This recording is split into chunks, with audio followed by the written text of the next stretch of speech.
अधिक उत्पादन के लिए किसान हाइब्रिड बीज का इस्तेमाल करते हैं, लेकिन इस हाइब्रिड बीज के चक्कर में किसान कंपनियों के गुलाम भी बन रहे हैं। रायबरेली के राजामऊ गांव में एक किसान ने अब देसी बीजों को संरक्षित करने का काम शुरू किया है और इन देसी बीज से वो बेहतर फसल उत्पादन भी ले रहे हैं और एक संदेश दे रहे हैं कि किसान अगर चाहे तो इन देसी बीज के माध्यम से अच्छा उत्पादन ले सकते हैं, अपनी आमदनी को इन्हीं बीज के माध्यम से बढ़ा भी सकते हैं। हमारे साथ में मौजूद है यहाँ के किसान सत्य प्रकाश मिश्रा जी, जिन्होंने बीज के संरक्षण का काम शुरू किया है। और खास बात ये कि वो पेशे से हमेशा से किसान नहीं रहे, बल्कि एक फार्मा कंपनी से जुड़े हुए थे। वहां से किसानी की तरफ कैसे आए, इन्हीं से जानते हैं। बहुत बहुत स्वागत है सत्य प्रकाश जी आपका हमारे साथ में। कितना साल काम किया फार्मा इंडस्ट्री? फार्मा इंडस्ट्री में मैंने 16 साल काम किया। 16 साल काम करते हुए ही फार्मा इंडस्ट्री में काम करते करते ही मैं खेती में आ गया था। क्यों आया, इसका कोई स्पष्ट उत्तर मैं खुद नहीं खोज पाया आज तक। आया शुरुआत में लोग कृषि को करते हैं जीविकोपार्जन के लिए। मैं नौकरी करते हुए कृषि में आया था अतिरिक्त आमदनी के लिए, क्योंकि फार्मा इंडस्ट्री से जुड़ा हुआ था। तो कुछ मेडिसिनल हर्ब्स के काम के लिए मैं अपनी खेती की तरफ डाइवर्ट हो गया। घर में खेती थी तो ये लगा कुछ औषधीय पौधों की अगर खेती कर ली जाए और फार्मा इंडस्ट्रियों को ही बेच दिया जाए तो साथ साथ एक अतिरिक्त आमदनी हो जाएगी। तो मैं आर्टिमिसिया की खेती से खेती की तरफ आया। फिर अतिरिक्त आमदनी के साथ साथ कब मैं पूरी तरह से खेती में आ गया, नौकरी छूट गई, मैं पूरी तरह से खेती का हो गया। इसका कहीं डिवीज़न मेरे लिए कर पाना आज तक संभव नहीं हो पाया। धीरे धीरे करके मैं आ गया। बिल्कुल। सत्यप्रकाश जी ये बताइए, खेती में आप आए, एक अतिरिक्त आमदनी के लिए आए, फिर पूरी तरह से इस खेती में रच बस गए आप। किसान और भी हैं, खेती करते हैं, बीज लाते हैं, फसल तैयार हुई, बाजार में बेचा, पैसा आ गया। लेकिन आपने तो ये जो बीज है इतना बढ़िया हम देख रहे हैं, संग्रह जो आपने किया है धान की, आप बता रहे 70 से ज़्यादा वैरायटी आपके पास।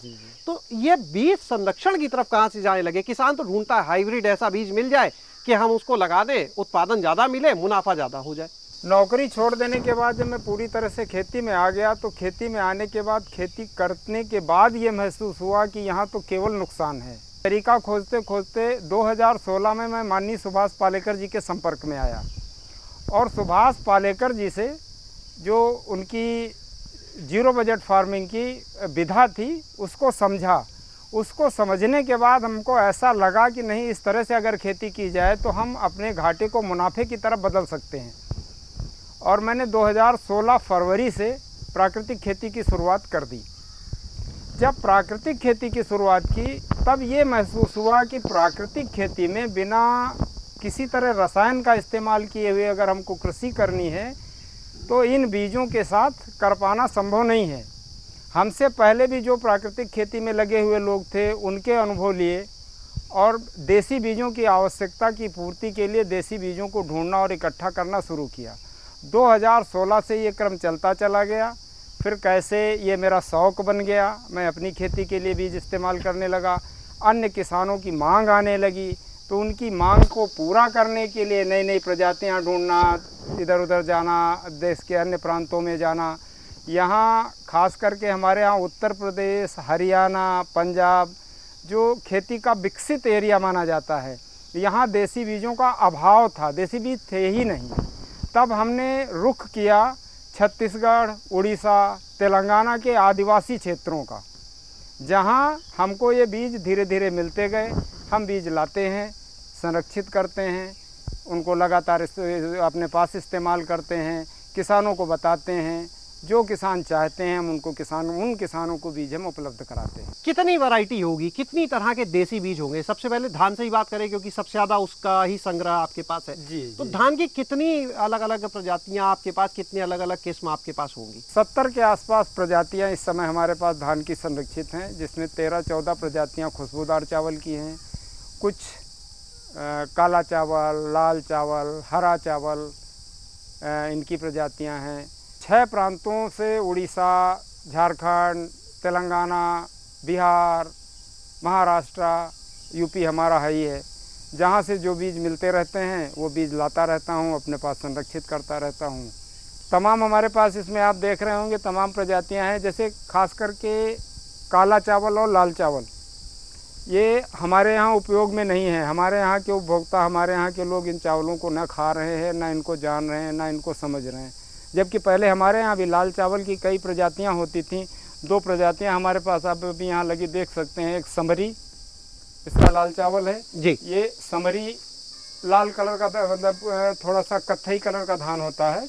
और इसकी एक और प्रजाति है हमारे पास, समरी काली। समरी पीली हमें ये दिख रही है। समरी पीली लाल चावल जी जी। एक प्रजाति इसमें समरी काली भी है। अच्छा। जिसका धान काला होता है। चावल तीनों का लाल होता है। बहुत ही पौष्टिक है। जितने भी काला चावल, काले चावल की जितनी प्रजातियां हैं, ये बहुत ही आयरन रिच हैं। एनीमिक कंडीशंस हो नहीं सकती हैं। जो भी व्यक्ति इनका इस्तेमाल करता है उनको खून की कमी, एनीमिया जिसको हम बोलते हैं, इनमें उड़ीसा की एक प्रजाति है कालाबती। वहाँ हमने देखा आदिवासियों में प्रेग्नेंट लेडीज़ को वो उसका चावल खिलाते हैं ताकि उनकी महिलाओं को खून की कमी या प्रसव की जैसी कोई समस्या न होने पाए। तेलंगाना की एक प्रजाति है हमारे पास कुलाकर। वहाँ जो सामने दिख भी रही है, लगी हुई है कुलाकर। वहाँ की जो लैक्टेटिंग मदर हैं, बच्चे को फीडिंग कराने वाली महिलाएं हैं, उनको कुलाकर चावल खिलाया जाता है। वहाँ ऐसी मान्यता है कि कुलाकर चावल खाने से माँ का लैक्टेशन बढ़ता है। सत्यप्रकाश जी, आपने बताया कि बहुत सी प्रजातियां जो है, जो वैरायटी हैं, वो विलुप्त होने की कगार पर हैं। तो आपके पास ये जो वैरायटी है, इनमें कुछ ऐसी वैरायटी आप दिखाएंगे जो बिल्कुल हम कह सकते हैं विलुप्त होने के कगार पर हो, जो अमूमन अब देखने को बिल्कुल ना मिलती हो? क्या कुछ ऐसी वैरायटी आप बताएंगे यहाँ पर हमारे दर्शकों को, किसान भाइयों को? अब ऐसी प्रजातियों में हमारे पास हमारे अपने क्षेत्र की एक तो सबसे पहले जो अभी हमने आपको बताई थी कि समरी, ये विलुप्त है। और जो वैरायटी यहाँ पर हम देख पा रहे हैं, इनमें जो अन्य राज्यों की आप जैसे लेके आए, उनमें कुछ 2-4 वैरायटी आप बताएंगे जो बिल्कुल अब कह सकते हैं कि बहुत अच्छी हैं, पौष्टिक हैं, लेकिन विलुप्त हो रही हैं? जैसे ये कुलाकर मैंने बताई तेलंगाना की जी, ये भी प्रजाति विलुप्त हो रही है। सब अलग अलग किस्म हमें दिख रही हैं। ये इनके जो वाली है वो भी देख के हमें पता चल रहा है कि अलग अलग है ये, लेकिन सब पे अनाम लिखा हुआ है। इसमें मुख्य रूप से तो एक चीज़ ये होती है कि जैसे कहीं से कोई सीड आता है हमारे पास, उस सीड को हम कल्टीवेट करते हैं, तो उसमें अगर कोई प्रजाति निकल के आ गई, कोई एक अलग तरह की प्रजाति उसमें हमको दिख गई, उसकी बाली को दूसरी तरह की है, वो कुछ दूसरे तरह के कैरेक्टर शो कर रही है, तो उसको हम सेग्रीगेट करके अलग कर लेते हैं पहले। फिर हम प्रयास ये करते हैं कि ये वैरायटी हम जहाँ से लाए हैं वहाँ के लोगों से मिल कर के इसके सही नाम का पता करें। अगर सही नाम पता लग जाता है, ज़्यादातर लेटर ऑन पता लग जाता है, जब पता लग जाता है तो उसको हम वो नाम दे देते हैं। अदरवाइज वो उसको हम अननोन नाम से हम अपने पास उसको लिस्ट रखते हैं। 2023 को तो millets year, international millets year ही घोषित कर दिया गया। तो ये बताइए कि मिलेट्स जो है वो कितने प्रकार के आपके पास है यहाँ पर? अब ये मिलेट्स मेरे पास मिलेट्स की मेरे पास कंप्लीट रेंज है। कुछ प्रजातियाँ में हमारे यहाँ एक भी प्रजाति नहीं थी। कुटकी की प्रजाति थोड़ा बहुत कहीं इधर उधर मिल जाती थी, कहीं हमको अपने पूरे क्षेत्र में, इस जगह पूरे जनपद में, यूपी में कहीं हमको मिलेट्स नहीं मिल पाए। तो पहला टूर मैंने छत्तीसगढ़ का किया, कुछ बीज वहाँ से लाया, फिर दोबारा आंध्र प्रदेश गया। आंध्र प्रदेश के अनंतपुर ज़िले में मिलेट्स की बहुत खेती होती है, पूरा ज़िला मिलेट्स पे काम करता है। वहाँ गया और इस तरह से धीरे धीरे बीज लाया। मैं बीज ला करके मैंने अपने पास उनका उत्पादन शुरू किया, किसानों को बीज देना शुरू किया, और इस साल से मैंने उपभोक्ताओं को इसका चावल और आटा देना भी शुरू कर दिया है। मिलेट्स की कुल 9 वैरायटी है जो हमारे पूरे देश में होती है। वो 9 की 9 हमारे पास हैं, जिनमें से कुछ वैरायटियों की कई प्रजातियां हमारे पास हैं। जैसे काकुन में हमारे पास आप देख रहे होंगे काली, ब्लैक काकुन, रेड, और एक ये स्पाइक्स कांटेदार काकुन, एक ये प्लेन काकुन। ये चार पांच प्रजातियां काकुन की हमारे पास। लाल भी है, पीली भी है, काली भी है। जी अलग अलग रंग के काकुन यहाँ पर आपके लगे हुए हैं। इसी तरह से ज्वार की ये प्रजाति जो सामने आप देख रहे हैं, ये विलुप्त हो गई। अच्छा, ये कहाँ की है प्रजाति? है तो यहीं की है, विलुप्त है। विलुप्त है। इसके अलावा हम देख रहे हैं दलहन और तिलहन के कुछ आपने यहाँ पे लगाए हुए हैं। जी, दलहन में मेरे पास मटर है जी। ये ग्रीन मटर हमारे यहाँ की होती है। ये भी हमारी बिल्कुल एकदम नेटिव वैरायटी है, क्रीपर होती है ये। अच्छा, इसको हम ये मटर जो हम लोग आमतौर पे देखते हैं उससे बड़ा अलग टाइप, उससे अलग तरह का है। ग्रीन कलर की मटर है, देसी। और मैंने बताया क्रीपर होती है। हमारे यहाँ जनरली सरसों के साथ सह फसल में ली जाती रही है। सरसों पे क्लाइंब कर जाती है। जितना ऊंचा आपका सरसों, उतनी ऊंची मटर। बहुत अच्छी यील्ड देती है। और हमारे यहाँ क्षेत्र में ये ज़्यादातर दाल में इस्तेमाल होती है। अगर किसान इसकी तरफ आता है जी। तो सोचेगा कि इसमें उत्पादन कम हो जाएगा तो नुकसान हो जाएगा। देसी बीज और हाइब्रिड बीज उत्पादन तो माने नहीं रखता, उत्पादन में बहुत डिफरेंस नहीं है, परिस्थितियों में डिफरेंस है। हाइब्रिड बीज बिना केमिकल फर्टिलाइजर और बिना केमिकल सपोर्ट के बिल्कुल उत्पादन नहीं देगा। देसी बीज केमिकल के साथ उत्पादन नहीं देगा। इसमें यानी अगर किसान जो है वो इन देसी बीज की तरफ अपना रुख वापस करते हैं जी, तो उतना मुनाफा ले सकते हैं जितना वो आज हाइब्रिड से ले रहे हैं। बिल्कुल ले सकते हैं। जो काम आप कर रहे हैं इसको हम आंकड़ों में अगर आमदनी से तुलना करें तो शायद ठीक नहीं होगा, लेकिन फिर भी आप ये बताएं कितने क्षेत्रफल में आप यहाँ पर खेती करते हैं अभी? मैं यहाँ इस जगह 30 एकड़ में केमिकल फ्री फार्मिंग करता हूँ। तो ये सारी अपनी ज़मीन इतनी पूरी 300 एकड़ ज़मीन लीज होल्ड है। अपनी 1 इंच भी नहीं है 1 इसमें? इंच भी नहीं है, सारी लीज पे लेके सारी कर रहे हैं। लीज होल्ड है। और क्या क्या करते हैं? ये धान हो गया, सारे गेहूं हो सारे गया, ग्रेन्स दलहन के सारे ग्रेन्स पे काम करने का प्रयास रहता है मेरा। सत्यप्रकाश जी, ये हम देख रहे हैं यहाँ पर ये बाजरा लगा है, लिखा है अफ्रीकन बाजरा। ये क्या अफ्रीका की कोई प्रजाति है, वैरायटी है बाजरे की है? ये मूल अफ्रीका की है जी। हमको एक राजस्थान के किसान के पास थी, उसने हमको गिफ्ट में दिया था। और बहुत ही हाई यील्ड वैरायटी है।